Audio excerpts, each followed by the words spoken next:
Charleston doesn't hide its ghost, it rides with them. From Magnolia Cemetery, where the Hunley crew rest, to the Battery and White Point Gardens on the harbor's edge, I trace the line between beauty and reckoning past with the Old Slave Mart.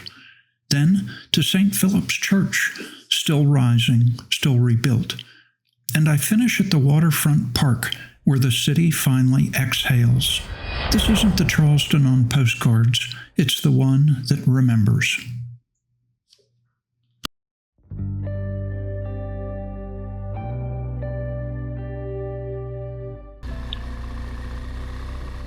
You know, Charleston wears its history out in the open.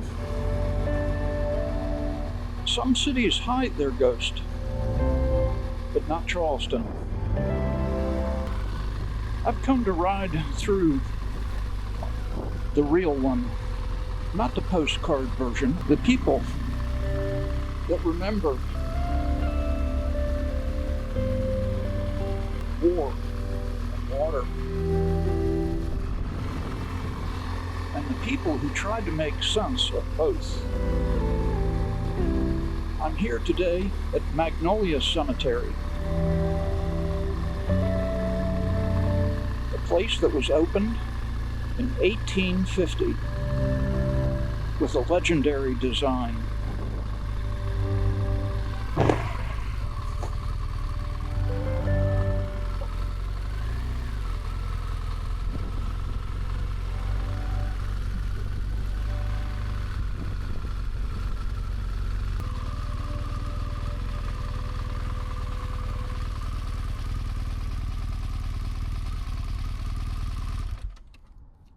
This is Magnolia Cemetery.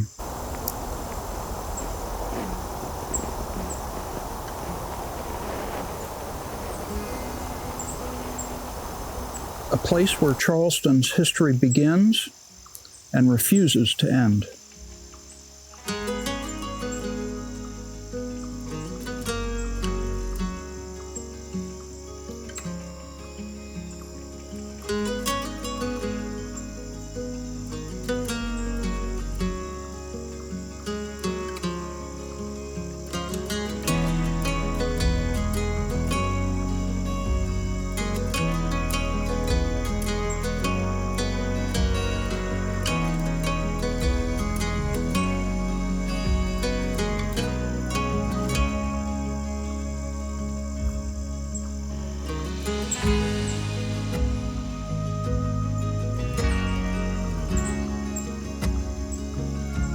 Behind me lie the three crews of the H.L. Hunley, the first submarine to ever sink an enemy ship, and the first to vanish with her crew.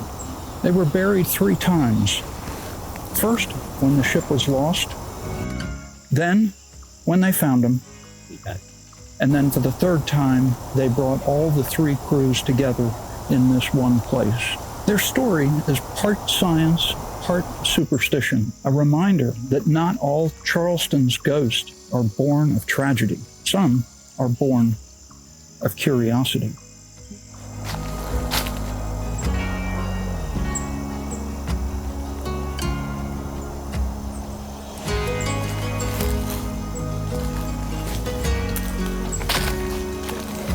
You know, not everyone buried here is a soldier or a statesman. Some, like Beatrice St. Julian Ravenel, spent their lives preserving what time forgot. Born in Charleston in 1904, she wrote about the city's buildings and its ghosts long before historic preservation became a movement. Her books, like The Architectural Heritage of Charleston, turned fading facades into stories. She rests here now among the very families that she once documented, a reminder that history just isn't fought on battlefields. Sometimes it's written lovingly, one house at a time.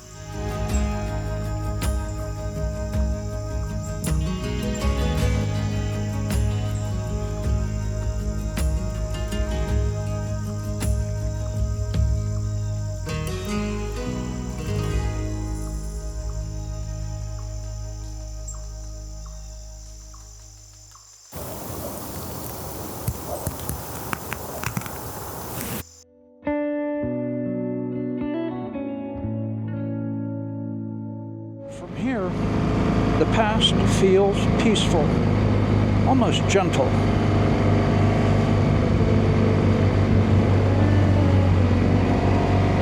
But the closer that you get to the harbor, the louder history gets.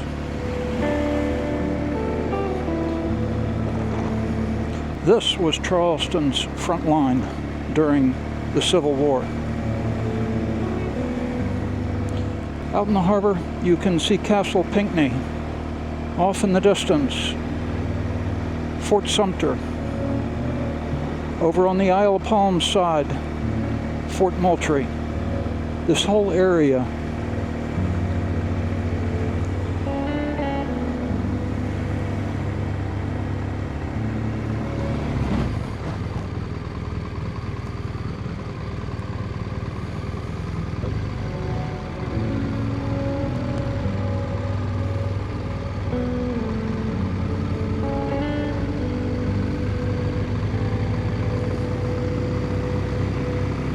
here on the left, White Point Gardens.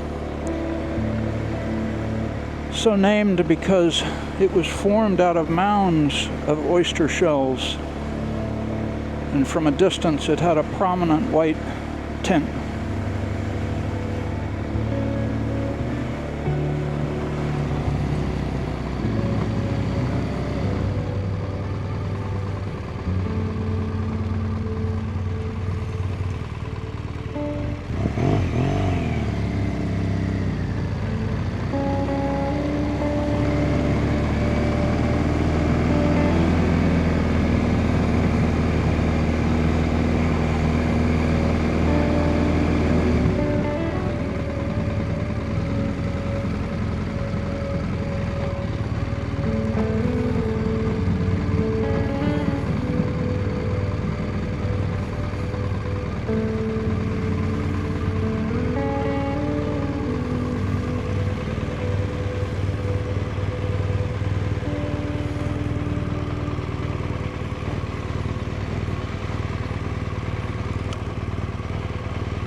This is the Battery, Charleston's elegant front line. During the Civil War, Confederate guns stood here, protecting the city from the Union ships out in the harbor.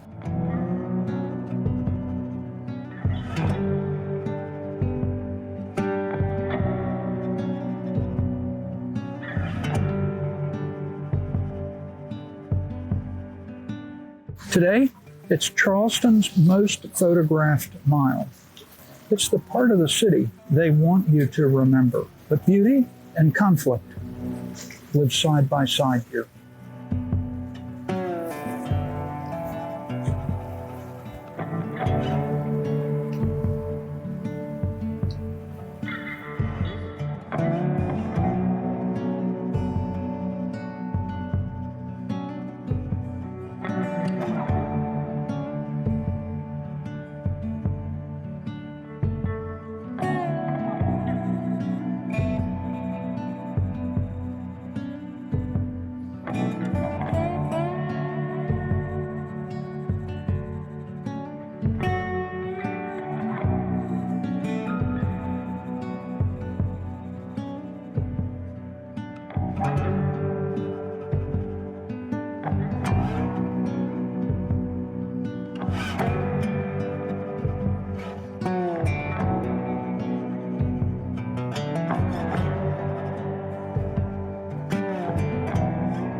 streets narrow as you head inland.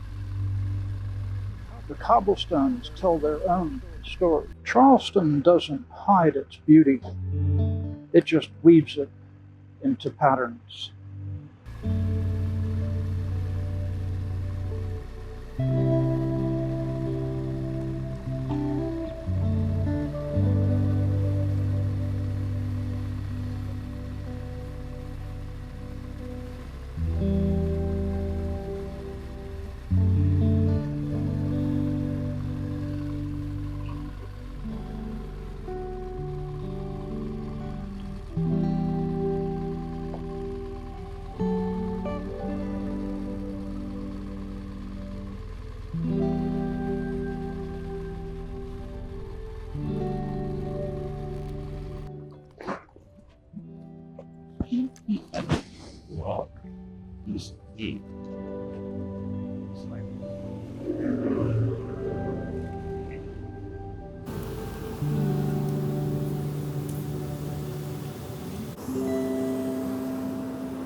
This building here is the Old Slave Mart. Built in 1859, this is one of the few buildings remaining where enslaved people were sold. You can feel it even before you walk in. The narrow streets, the way the sound bounces off the bricks. The past won't let go. Charleston's beauty draws people here, but the truth, that's what sticks with you.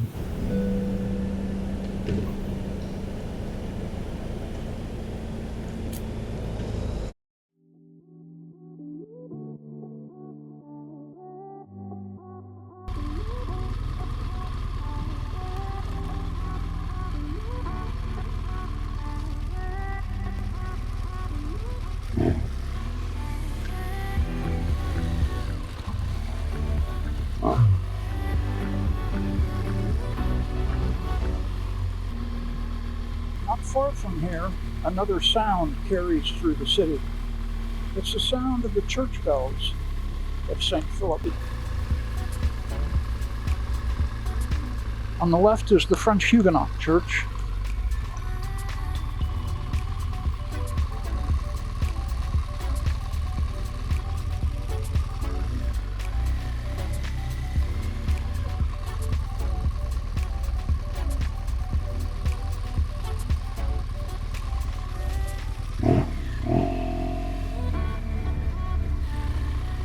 They're doing a little construction here.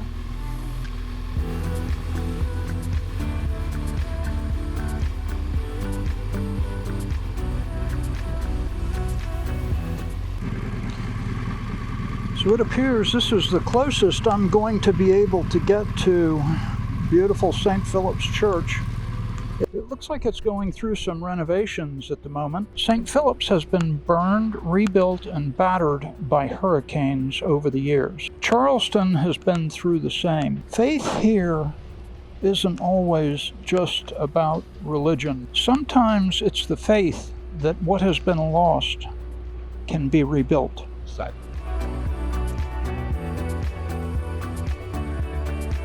I think it's only fitting that as we're here today, they're in the process of rebuilding it, making it stronger.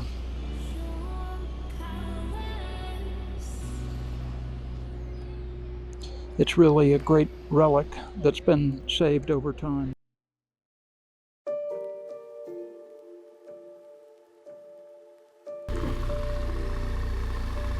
From spires to seawalls, Charleston keeps standing. Rebuilt, restored, and reborn. The past is never far behind, but neither is the tide.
After all that history, it feels right to end here.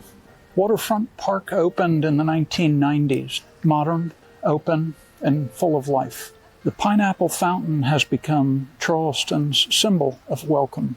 Maybe that's the secret of this city. It carries its past, but it has room for the present.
Every city has its ghost. Charleston just lets you ride along with them. It's not a haunted place. It's just one that remembers better than most.